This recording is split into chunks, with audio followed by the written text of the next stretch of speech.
ஒரே ஒரு சின்ன ஒரு நடந்த வரலாற்று சம்பவம் உங்களுக்கு தெரிஞ்சிருக்கணும். இப்ப நமக்கு ஹார்ட் டிரான்ஸ்பிளான்ட் தெரியும், கிட்னி டிரான்ஸ்பிளான்ட் தெரியும், லிவர் டிரான்ஸ்பிளான்ட் தெரியும். ஏதாவது உறுப்பு வேலையா போச்சுன்னா இன்னொரு உறுப்பு தூக்கி வைக்கிறோம். அப்படி ஒரு டிரான்ஸ்பிளான்ட் நடந்தது. என்ன டிரான்ஸ்பிளான்ட் தெரியுமா? Faecal transplant.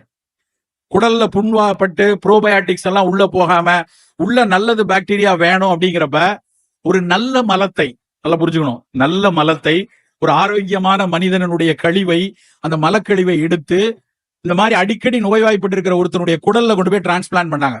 நீங்க போய் கூகுள் பண்ணி பாருங்க, சும்மா கதை சொல்லல. ஃபீக்கல் டிரான்ஸ்பிளான்ட் பேரு. அந்த ஃபீக்கல் டிரான்ஸ்பிளான்ட் பண்ணோடனே இவங்க எதிர்பார்த்தது என்ன அப்படின்னா, இந்த பாக்டீரியா எல்லாம் அங்க வரும், அவருக்கு வந்து அந்த மலக்குடல் நோய் சரியாகும் அப்படிதான் அவங்க நினைச்சாங்க. சொன்ன மாதிரியே சரியாச்சு.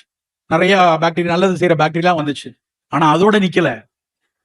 எந்த மனிதரிடம் வந்து மலத்தை எடுத்து கொண்டு இங்க வச்சாரோ அந்த மனிதன் மாதிரியே இவர் பிஹேவ் பண்ண ஆரம்பிச்சிட்டாரு. என்ன பிரெயினியா டிரான்ஸ்பிளான்ட் பண்ணாங்க? வெறும் மலக்கழிவு. அப்பதான் கண்டுபிடிச்சா அந்த மலக்கழிவில் இருக்கக்கூடிய பாக்டீரியாக்களுக்கும் பிரெயினுக்கும் ஒரு தொடர்பு இருக்கு அப்படிங்கிறத கண்டுபிடிச்சு இன்றைக்கு தொடர்ந்து அந்த ஆய்வுகள் பல பில்லியன் டாலர் ஆய்வுகள் நடந்து கொண்டே இருக்கிறது.